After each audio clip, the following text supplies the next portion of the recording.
Hari ini saya ngajak pengantar strategik, Bapak Ibu. Kutipannya mengatakan bahwa somehow there are organizations that effectively manage change, continuously adapting their bureaucracies, strategies, system, product, service, and culture to survive the shocks and prosper from the forces that decimate others.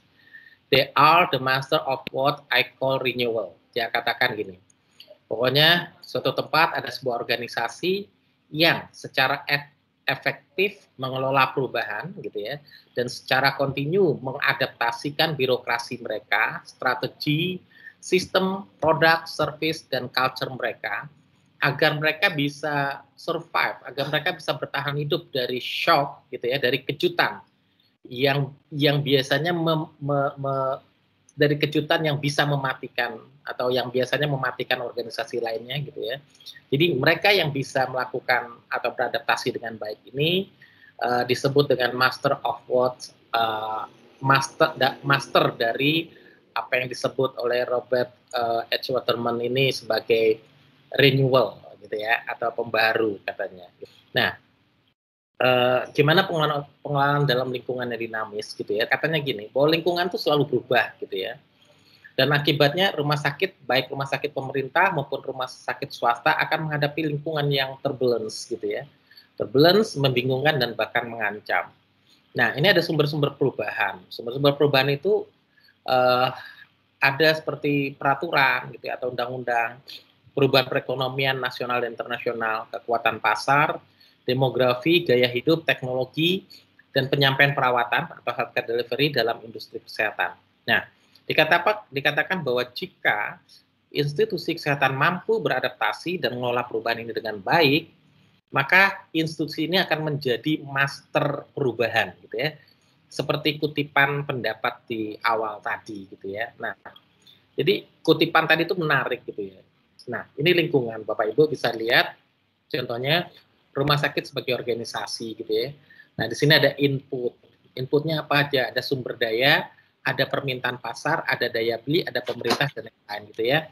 Nah, di sini rumah sakit sebagai organisasi terdiri dari subsistem klinik dan non-klinik, ada subsistem psikososial, ada subsistem struktural rumah sakit, dan ini outputnya layanan kesehatan. Jadi bagaimana nanti bahwa input akan mempengaruhi organisasi gitu ya lewat subsistemnya, terus juga akhirnya juga akan berpengaruh pada output. Nanti outputnya juga menjadi umpan balik bagi input dan seterusnya.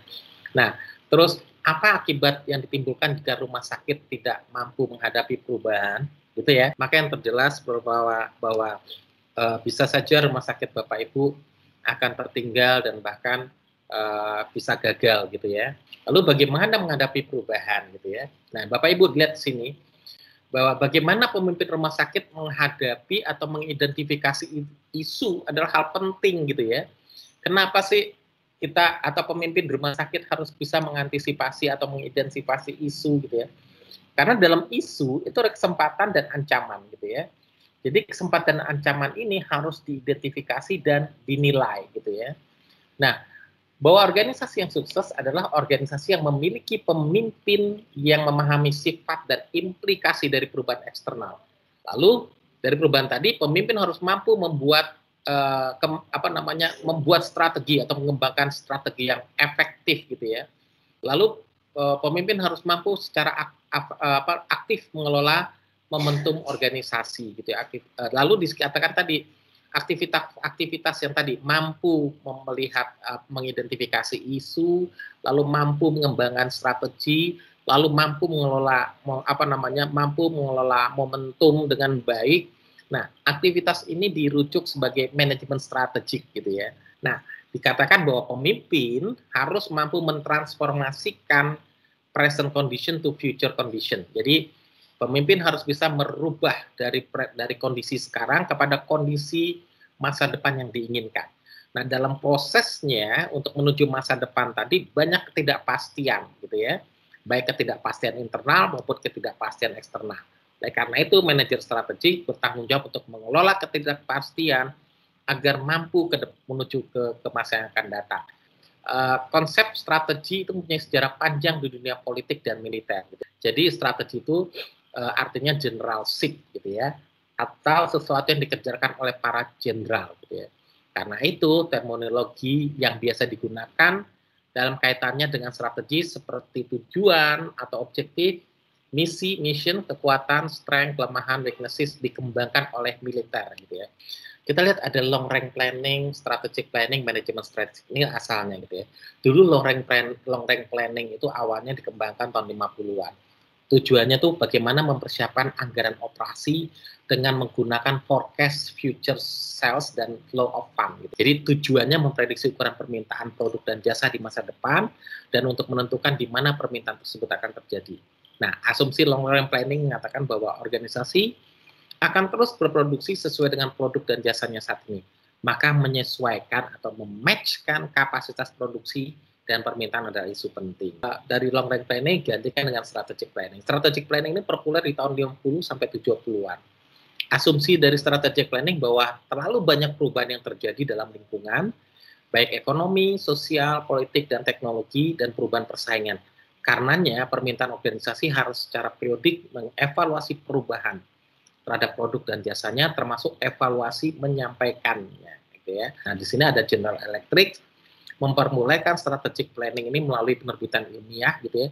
Bagaimana mereka mengolah bisnisnya dengan memperluas horizon perencanaan dan planningnya menjadi lebih dari 12 bulan. Strategic planning berubah di awal tahun 80-an menjadi manajemen strategi. Kenapa gitu ya?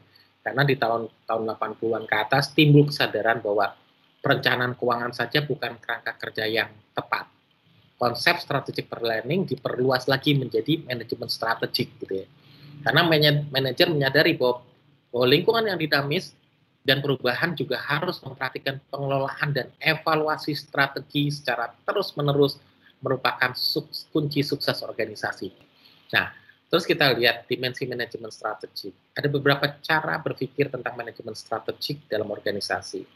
Nah, Henry Mintzberg mengidentifikasi ada 10 school of thought yang dapat dibagi menjadi 3 pendekatan, yaitu berdasarkan preskriptif atau analytical atau rasional gitu ya, berdasarkan deskriptif atau emergent atau intuisi,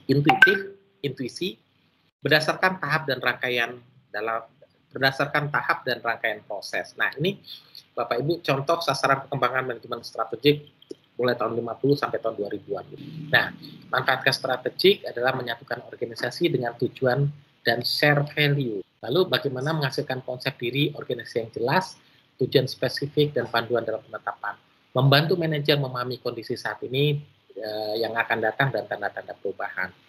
Mensyaratkan manajer untuk selalu berkomunikasi secara horizontal dan vertikal. Memperbaiki koordinasi dalam organisasi. Mendorong inovasi dan perubahan organisasional dalam rangka memenuhi dinamika lingkungan, meningkatkan atau memperbaiki keuangan. Tujuan adalah target kinerja organisasi, hasil dan outcome yang ingin dicapai oleh perusahaan, tolok ukur dan kinerja dan progres organisasi. Tujuan itu harus menantang gitu ya. Jadi kalau nggak menantang ya bukanlah suatu tujuan gitu. Jadi bukan hanya sekedar untuk memuaskan kepentingan, ada atau tujuan menjadi kerancuan internal atau tujuan untuk status quo. Jadi ada yang bikin tujuannya hanya mencapai target misalnya penjualan 10%. Ada 2 tipe tujuan, ada tujuan finansial, ada tujuan strategik. Tujuan finansial bagaimana meningkatkan kesejahteraan pemegang saham gitu ya. Tujuan strategiknya ada bagaimana menghasilkan daya saing yang lebih baik bagi organisasi dalam jangka panjang. Nah, ini tujuannya bisa kalau sekarang ada tujuannya dalam pendekatan balance scorecard, ada tujuan finansial, tujuan internal, proses bisnis internal, tujuan pembelajaran dan customer gitu ya. Lalu level strategik gitu ya. Kalau manajer itu ngomongnya corporate level gitu ya. Ada level fungsional gitu ya, dibagi 2. Nah, kalau level yang atas ini gitu ya, levelnya manajer ini levelnya hidup dan mati perusahaan. Saya rasa cukup kuliahnya. Terima kasih. Assalamualaikum warahmatullahi wabarakatuh.